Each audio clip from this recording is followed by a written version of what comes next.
Hey everybody, it's your girl Malinda Williams, and you are watching MadameNoire.com.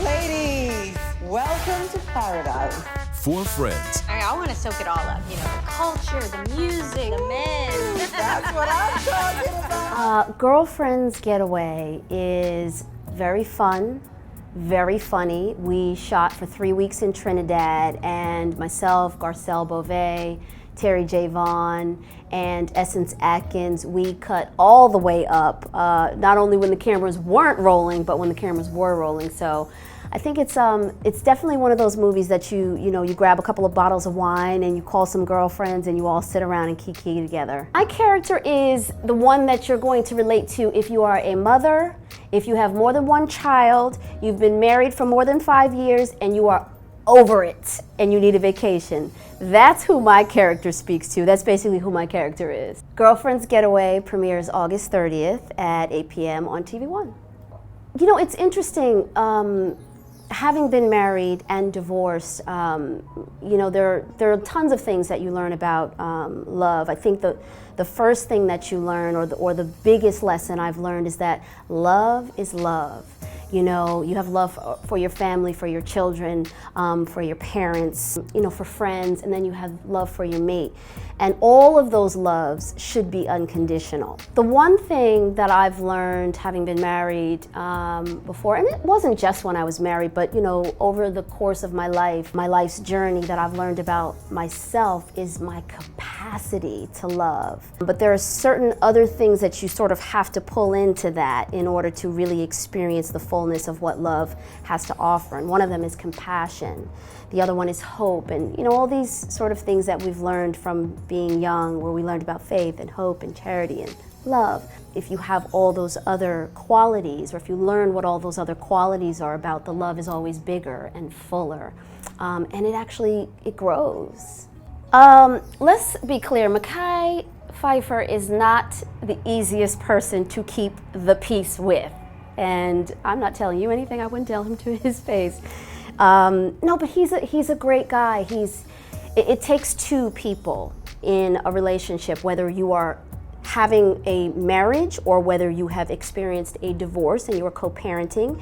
It takes two people who agree that they don't want to be in conflict in order to work through something. Now, once you agree that you don't want to be in conflict, that takes way too much energy, and negative energy at that, then that begins to grow into a different type of relationship. So I think you just start with what you have, which is, I don't want to be in conflict. Yeah, my YouTube channel, it's Malinda's World, and it's really mostly a collection of my hair tutorials called Mane Taming. And I actually started them for CocoFab.com, and Angela Burt Murray, who was one of my co-hosts on Exhale, she saw one of my videos and was like, "What are you doing with those? You really need to put those out there." And I was like, well, I don't think anybody wants to watch me do my hair. But lo and behold, the numbers don't lie. It's like, oh really? Okay. So yeah, I've been having a lot of fun with those, and I actually went to cosmetology school right out of high school. So beauty has always been my other love, not my first or second, but just my other thing that I like to do. Sometimes people go and read or meditate when they're feeling frustrated or need something to do. I would always go in my room or my bathroom and do my hair. So I don't think there is a debate between Team Natural versus Team Relax. Let's be clear, we are all on the same team, okay? Especially me, like if you know me, you know I have played for both teams, and I have no problem going from that team to this team whenever it suits me. And that's one of the things that I love about who we are. First of all, the power of freedom and the power to choose is in itself one of the things that makes us, makes our lives wonderful. And I don't think that I should look at you one way because you're natural, and then you should look at me and judge me another way because I'm not. Because it has nothing to do with who I am on the inside. It is something that I'm choosing for right now on my exterior. I wouldn't just say that only actresses in Hollywood have weaves down their back, because I think that's also a reflection of what's happening around the nation or what's happening around the world.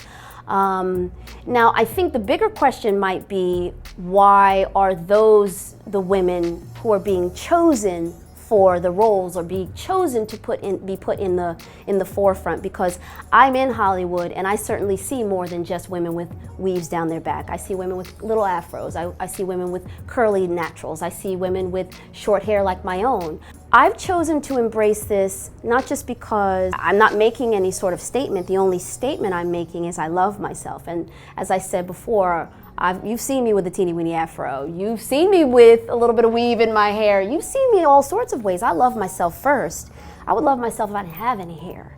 Let's be clear. I would be the baddest chick with no hair. So I think it's really about embracing who you are first. And I know that sounds cliche and maybe a little corny, but that's the truth. You got to embrace yourself, number one, with no matter what your hair looks like.